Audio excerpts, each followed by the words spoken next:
The most adversity that I've ever experienced in my life was wearing a wire and the FBI telling you, Mark, if they catch you, they're going to kill you.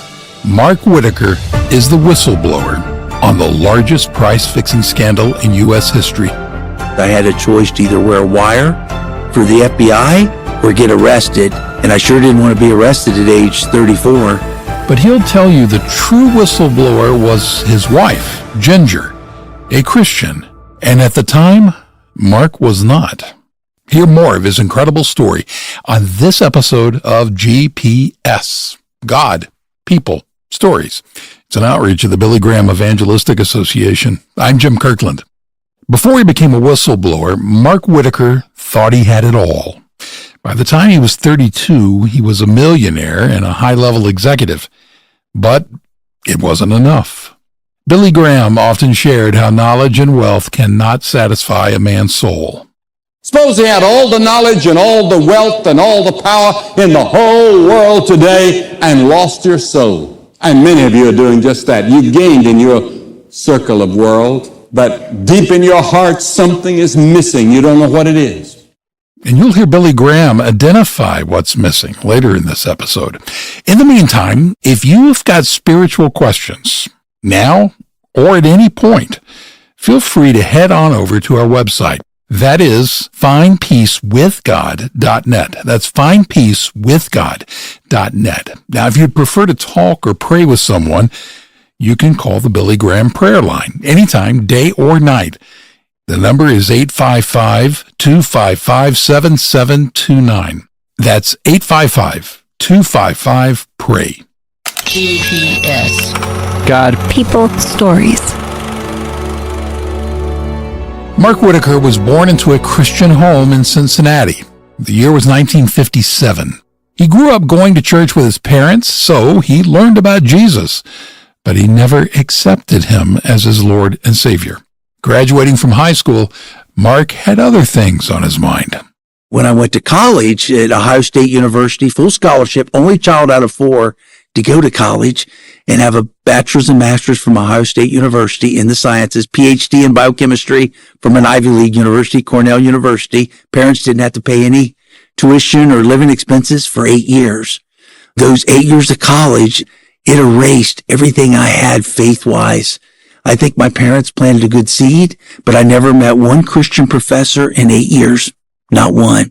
In fact, he had a number of professors who said, if you believe in God, you cannot be a PhD scientist at Cornell. Because these professors were educated, some of them, in fact, were even up for Nobel Prizes, Mark chose to believe them over his Christian parents, who hadn't gone to college. The strong opinions of his professors deterred Mark from exploring God, and he even encouraged his young wife, Ginger, to follow suit when she said she wanted to attend a Bible study and go to church. And I said, Ginger, I'm just a year or 2 away from finishing my PhD in biochemistry, and I'm telling you, I have some of the best scientists in the world I'm learning from. God doesn't exist, and you're wasting your time. And she did not go to the Bible study, did not go to the church. So I was even adversarial when faith came up because of what I heard for 8 years through my education. Mark and Ginger met in junior high school. So we grew up in the same town, went to our high school proms together, and we got married after we finished Ohio State University. Before I started at Cornell for my PhD, we got married right prior to that to move into New York. And I can remember that she was working in the astrophysics department when I was getting my PhD in biochemistry. I remember her coming across the street to our department to see me during lunch in biochemistry.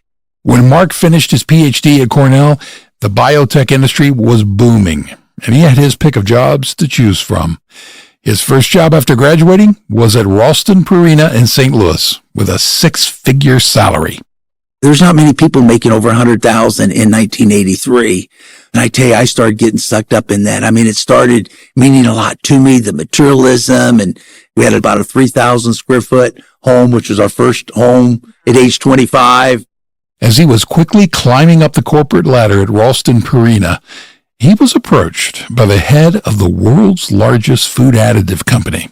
So I was doing a joint venture with Archer Daniels Midland, and ADM was the 56th largest publicly traded company in America.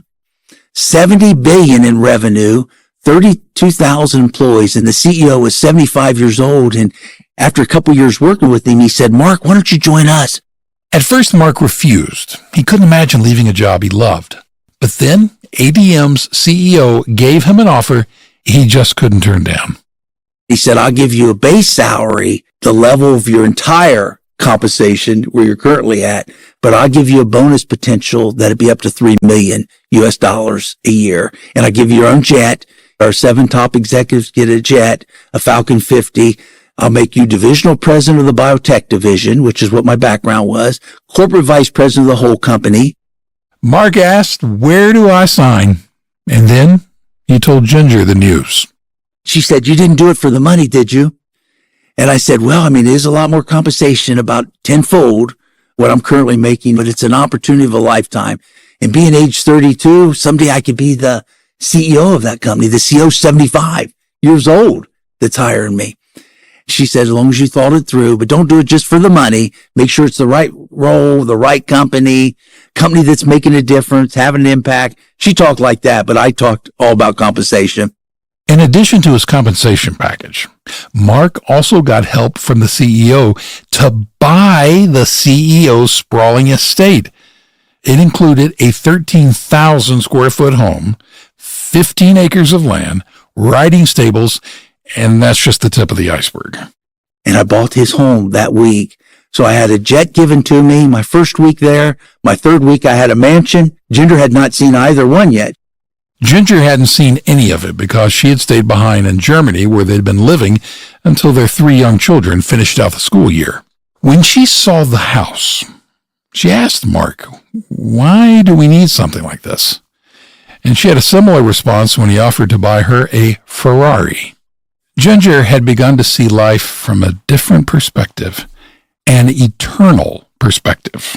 A nurse had poured into Ginger while her mom was sick in the hospital for almost 10 months. During that time, Ginger had become a Christian. And so she was already real heavy into Jesus and God at this point. And I looked at it, well, she's busy doing what she's doing. I could be busy earning more money. And so I said, as long as she's happy, go do it, even though I didn't believe any of it. At the same time, though, Mark couldn't comprehend his wife's peace and contentment, no matter what the circumstances were. I get a Ferrari, and 2 weeks later, I'm thinking, what's next? I get a corporate jet, a Falcon 50, and a month later, I'm thinking, there's got to be a better plane than this. But Ginger is just so content, and I wish I had what she had. After Mark had been working at ADM for 2 years, the vice chairman came to his office and said he was in line to be ADM's next president. But the new role came with a cost. He said, Mark, I'm going to share this. It's pretty sensitive, but we've been meeting with our competitors for about 12 years, and we work with them instead of competing with our competitors, and we fix the prices, and we're all earning so much more money by working together instead of competing with each other. Mark immediately told him that's not legal. ADM was breaking antitrust law, but the vice chairman pushed back. He said, Mark, everybody does it. If you're in the commodity business, this is the way business is done. And I'm thinking, I'm 34, I'm 9 years out of college, and they've had these roles 30, 40 years. They know a lot more than me. So I was listening, believing everything they said. Mark was told that when he became president of ADM, he'd go from earning $3 million a year to $10 million a year. That was all it took to draw him in. Hook, line, and sinker. Then they started taking me to the price-fixing meetings, the international cartel meetings around the world, and they started training me to eventually, in a couple of years' time, to take that over and to lead the biggest international cartel of food additives in the world. We were earning an extra $1 billion a year, not $1 million, but $1 billion a year. So out of our $70 billion in revenue, $4 billion in profit, $1 billion came from the price-fixing scheme. The scheme was causing ADM's stock to double almost every 3 years, and that meant more money in the executives' pockets. I'm thinking 20 years from now, I'm going to be a billionaire, the way this is the track that we're on. It became an addiction at that point. I've never been a drug addict, but I've been an addict. I was addicted to greed. It became my identity. Mark's wife, Ginger, had known him since he was 14, and she knew he wasn't telling her something. For the previous 7 months, he had been quieter with her than usual, and he had spent hours, in fact, all hours of the night, on the telephone. Finally, Ginger confronted him about it. I said, I'm going to be the next COO and president of ADM. To get that position, I have to do some things that I've not talked to you about. I'm learning to lead this consortium. I didn't want to call it international cartel because it sounds so illegal. I said this consortium where we get together with companies and we each earn a lot of money, hundreds of millions, sometimes $1 billion a year extra. And she said, is it legal? Mark paused, and Ginger repeated the question. Mark admitted he'd been involved in illegal activity, but used the old excuse that everyone was doing it. Look what I'm able to do for this family. We have millions of dollars in the bank. We have millions of dollars in the stock. And she said, Mark, I'd rather have a 2,000 square foot house. I'd rather have 2 Fords in the driveway. And I'd rather have my husband back. She said, I've lost my husband these last couple years.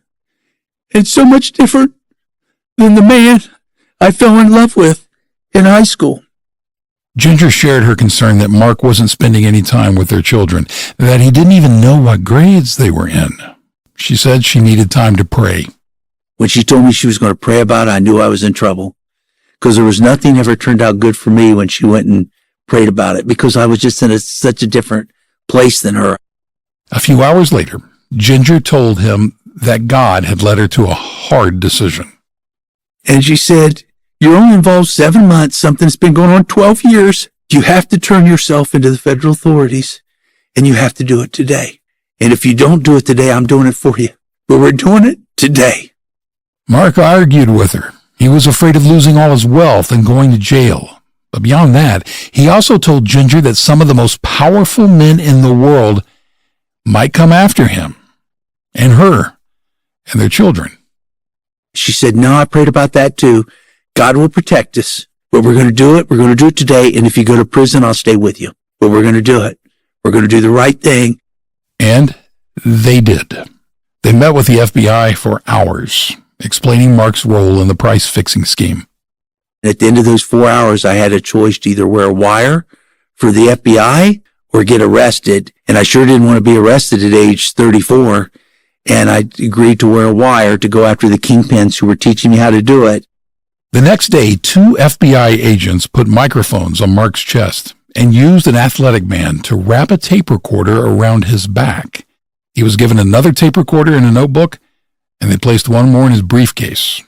The most adversity that I've ever experienced in my life was wearing a wire and the FBI telling you, Mark, if they catch you, they're going to kill you. The agents constantly reminded Mark of the danger he was in. Mark was an informant from 1992 to 1995, 3 years. And during that time, he lost 60 pounds from the stress of what he was doing. People at work thought I had cancer, that I should go see a doctor immediately, and I was absolutely falling apart and having a nervous breakdown. During the day, the wire couldn't ever come off, even if his mom called while Mark was at work or a coworker wanted to discuss a personal problem. The agents heard everything, from 6 in the morning when they wired him up until the evening when they would debrief. Sometimes I'd meet with the FBI at midnight. It was like having 2 jobs. I'd build the company during the day because I'm divisional president, and then I'd tear it down at night, working with the FBI, telling about all the dirty deeds that was going on. Originally, Mark was only supposed to wear the wire for 6 weeks. That changed when person after person bragged about their illegal activity during meetings. That bragging led to the opening of 11 different cases. But finally, after 3 years, the FBI had enough evidence. On June 27, 1995, 70 agents raided ADM, including Mark's office. That was to make him look like a defendant and to help protect him. Although Mark had full immunity for wearing the wire, he wasn't in the clear yet. The day that ADM learned I was working with the FBI, they called the FBI and said, hey, he's no white knight informant. He's got $9 million I'm sure he didn't tell you about. Sure enough, Mark hadn't told the FBI that he was going to receive $9 million as an under-the-table bonus in the price-fixing scheme. And that money wasn't being reported to the IRS or Securities and Exchange Commission.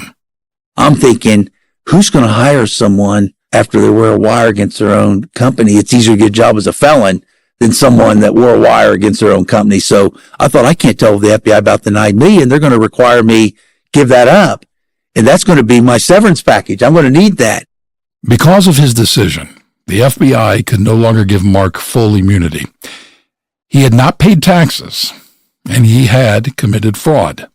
But given all the work he did for the FBI, they were able to offer him a 6-month plea deal. By the time I was finished wearing a wire, I was 38. And my lawyer calls me in Chicago, said, Mark, these others are going to go to prison for several years. You got 6 months. It's a deal of a lifetime. I highly recommend you take it. We got 48 hours to sign it. Mark, they're doing you a big favor. Ginger looks at me and says, Mark, let's put this behind us. What an opportunity. And I'll visit you every weekend. Let's get through it. And I looked at Ginger and I said, Ginger, it's all your fault. In his anger, Mark ripped up the plea agreement, fired his lawyer, and the next day hired a whole group of lawyers. They fought his case for 3 years, but he ended up being sentenced to 8.5 years.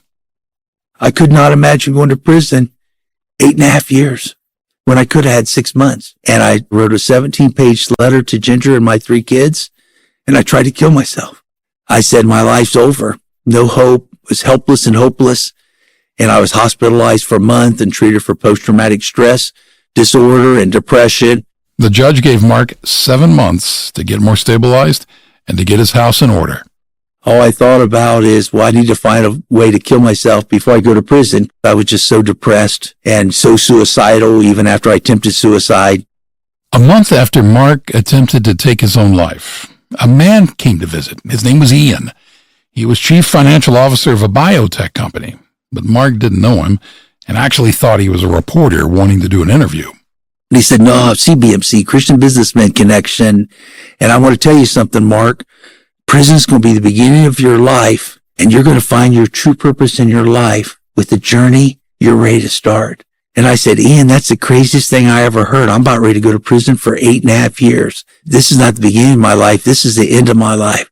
For the next 7 months, Ian spent 6 or 7 hours a week with Mark, taking time away from his own career and 5 children to tell Mark about Jesus. It started giving me hope. It made me where I wasn't suicidal anymore. I wasn't there yet. I didn't surrender my life to Jesus yet, but I couldn't erase that. Some of the best scientists in the world saying there is no God. That was the only thing that was a hurdle. During Mark's second week in prison, a man came to visit him. His name was Chuck Colson. You may recall that name as part of the Watergate scandal with President Nixon in the 1970s. Chuck Colson served 7 months in prison. He had become a Christian and started Prison Fellowship, the largest prison ministry in the world. He read about me in the Washington Post, and he saw where I got a PhD at Cornell. He had 7 years of college, a lawyer. He went to Brown University, Ivy League University. He assumed that I was told in the Ivy League there is no God, because he was told the same thing in his university years. And he said, Mark, do you think there's a PhD scientist that believes in God? Chuck started bringing Mark articles and books and more articles and more books about some of the best scientists in the world who believe in God. The first article he showed me was Albert Einstein said only God could create the universe and only God could create the man. And then he showed me a book by Sir Isaac Newton that has wrote as much about Jesus as he did about science. And I thought, boy, I never learned that at Cornell. With plenty of free time in prison, Mark read dozens of books about faith, including one titled Surprised by Faith by Don Byerly. In this book, Don Byerly, after 10 years of study, went from atheist to a Christian and believed in God and believed Jesus is the Son of God. And I finished that book on June 4th, 1998, my 3rd month in prison. And I remember getting on my knees and said, God, how could I be so wrong? How can you be a PhD scientist and not believe in God? After all the things that Chuck Colson had shared with me, and I said, God exists and Jesus is the Son of God. Once Mark got up off the concrete floor, he said, there are ways God can use me in prison. As Chuck Colson continued to disciple Mark and help him grow in his newfound faith, Mark began leading a Bible study for inmates. I look back and I would say the 8.5 years in prison were the most productive years of my life at $20 a month, because I learned for the first time in my life how rewarding it was to help someone else besides myself. You hear the word servant leadership, but I sure never experienced it until I went to prison, until I became a believer and a follower of Jesus, and it changed my life forever. After Mark became a Christian, he walked out to the visitor room and told Ginger, "I have no one to blame but myself. I could have done the right thing," and walked away and left the company. He asked for her forgiveness and for the forgiveness of their 3 kids. I would say at that point, our marriage started reconciling, because prior to that, all she heard when I was 3 years undercover, and all she heard in the courts for 6 years, all she heard that it was all her fault. I took no responsibility myself until I became a follower of Jesus, and it started changing everything. While Mark was in prison, Ginger came to visit him every weekend with the kids. And when Mark moved 3 different times to better prisons for good behavior, Ginger and their kids moved as well. They moved from Mississippi to South Carolina to Florida. Mark began praying for God to provide for his family, and God answered in a stunning way. The companies that had been cheated by the price-fixing scandal helped support Ginger and her children while Mark was in prison. It was their way of thanking her for helping to stop the price-fixing. They put Ginger back in school to be a teacher. They helped pay her house, her car. They put my kids through college and took care of my family for 8.5 years. The day Mark was released from prison, God provided again. Mark was offered a job by 4 biotech companies that he had worked for while in prison. What he had done is he had spent 20, maybe 30 hours a week reviewing patents for them at no charge. He'd done the work simply to keep his mind active in the sciences. He thought he would never be qualified to work for them since he was a felon. At 48 years old, Mark started an entry-level position at a company with a Christian CEO. He received 4 promotions and eventually became the chief operating officer of the company. Today, he is still on their advisory board. God gave me a second chance, but this time his way. We were doing prayer groups and Bible studies. We saw no better place for faith than at work. And I learned this whole faith at work movement in that company at the Cypress Biotech, and cancer research and doing clinical trials. Currently, Mark works at Coca-Cola Consolidated, a purpose-driven, faith-friendly company. He is the vice president of culture and care, and God has completely shifted Mark's perspective on money and generosity. I look at it, Psalms 24:1, God owns it all. He owns the universe and everything in it, including us, our families, our bank accounts, our homes, our cars, our retirement accounts. So the jets don't mean anything to me. The mansions don't mean anything. I feel so blessed to have the home we have and cars that we have. And we could have even a lot nicer, but we love being generous and supporting nonprofits that we really believe in. We want to be steered how God wants us to use his resources in our time, treasure, and talent.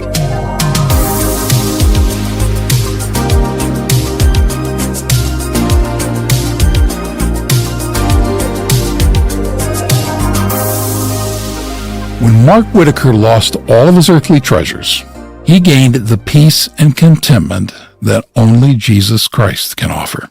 You can discover more at our website, findpeacewithgod.net. That's findpeacewithgod.net. Or if you'd like to talk with someone, pray with someone, call the 24-hour Billy Graham prayer line. The number is 855-255-7729. That's 855-255-PRAY. You're listening to GPS, God, People, Stories, a podcast production of the Billy Graham Evangelistic Association. Solomon was the richest man in the history of the world. His income was staggering. It's all listed in the Bible. But one night he sat on the top of his house in Lebanon, and he said, "It's nothing. All this pleasure, all these riches and everything, and nothing." Billy Graham. What shall it profit a man, Jesus said, if he gains the whole world and loses his soul? Suppose he had all the knowledge and all the wealth and all the power in the whole world today and lost your soul. And many of you are doing just that. You've gained in your circle of world but deep in your heart, something is missing. You don't know what it is. The thing that's missing is that personal relationship with Christ. Are you missing a personal relationship with God? You can start that relationship right here, right now, and begin experiencing peace, hope, and contentment. We can help you with that at findpeacewithgod.net. Once you're there, click on Begin a Relationship with Jesus. That's findpeacewithgod.net. Our guest on this episode of GPS, God, People, Stories, is Mark Whitaker. He was a whistleblower on one of the largest price-fixing schemes in U.S. history, a crime he was also personally involved in. I made a train wreck of my life. I gave every reason in the world for Ginger and my children to run away as fast as they could, and God held it together. I look back and I thank God that even though it took prison for me to get there, I thank God for brokenness, because that's what it took me. I had to get to the end of myself to get to know God. We're thankful for Mark Whitaker sharing his story with us. By the way, make sure you're subscribed to GPS so you don't miss any episodes. Our next one will be coming out in just 2 weeks. Also, a favor to ask, would you consider giving us a quick rating or a review on your podcast app? That action really helps more people find out about the podcast and stories of how God has worked powerfully in people's lives. I'm Jim Kirkland. This is GPS, God, People, Stories. It's an outreach of the Billy Graham Evangelistic Association. Always good news.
you.